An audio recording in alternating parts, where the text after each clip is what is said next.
Sentence है। तो कई बार हम लोगों का होता है कि जब हम लोग शुरू करते हैं तो शुरू बहुत एनर्जेटिक होता है, जाते जाते बहुत ही डाउन हो जाता है।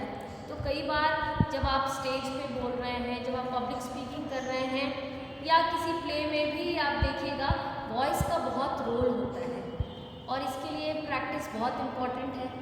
मैं यही कहना चाहूँगी कि whichever language you are comfortable in, Hindi को हम लोग बहुत ही सीरियसली नहीं लेते हैं क्योंकि हमें लगता है कि हम तो अपने घरों में हिंदी ही बोलते हैं और लेकिन जो जिसके ऊपर हम लोगों को काम करने की ज़रूरत है वो हर रोज़, अगर कोई भी एक्टर बीइंग अ टीचर, मैं अगर आपसे कहूँ कि मैं क्लास लेने से पहले अगर being a teacher and actor हम सुबह जो मेरी शुरुआत होती है तो एक किताब जो मैं पढ़ रही होती हूँ उसके दो तीन पेजेस इंग्लिश के और हिंदी के आप बोल करके, और हम लोग के को जो सिखाया जाता है ना कि खुल के नहीं बोलने को, और हम लोग अपनी आवाज़ ही बहुत सुन नहीं पाते हैं और लड़कियों को तो और ज़्यादा कि आपकी आवाज़ यहाँ से दूसरे रूम नहीं जाना चाहिए, है ना। तो इस वजह से भी हम लोग बहुत क्लियरली नहीं बोलते, हम लोग खुल के नहीं बोलते, आवाज़ यहाँ से पेट से नहीं। I faced this thing when I was like preparing for this stuff.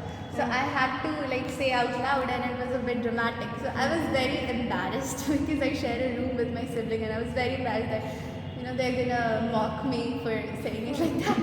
And I had to go to the terrace that no one would listen when I'm trying to practice. And I went on the terrace and I still saw people all around and I was like, what should I do? तो ये बेशरम होना भी बहुत important है। ये शायद दीक्षा ma'am ने पहले ही बता दिया होगा आपको कि बेशरम होना, क्योंकि क्या बोलेगा, कोई हमारा ससुर नहीं है। मतलब ये बात भी हम बोलना चाह रहे हैं। मेरे कहने का मतलब ये है कि सबसे हाई क्वालिटी ऑफ जिससे आपको पर्दा करना है वो तो कोई नहीं है ना, जो समाज सिखाता है। तो हम बस इतना ही कहना चाहेंगे कि आप जब बात कर रहे हो तो आप खुल के बोलें और जो बोल रहे हैं उसको मीन करें।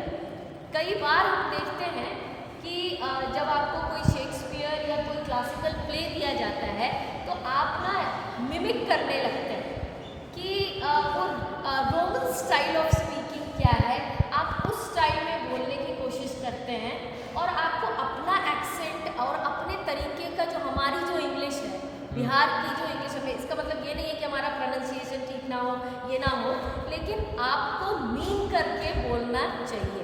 हमने बहुत सारे क्लासिकल प्ले किए, मैम आई हुई थी देखने के लिए, तो एल्बर्ट कामू को और इन लोगों को जब हम पढ़ रहे थे, फ्रेंच तो हम पढ़ नहीं सकते, तो सबसे पहला जो ट्रांसलेशन या शेक्सपियर ही करते हैं, तो अगर आप हिंदी में भी करते हैं तो जो बेसिक जो जिस भाषा में उसको लिखा गया है उसको पढ़ने की कोशिश कीजिए और जब भी आप बोलते हो तो मीन करिए। जैसे मैं जो भी बात आपको अभी बोल रही हूँ, I mean it and I do it in my life. So when you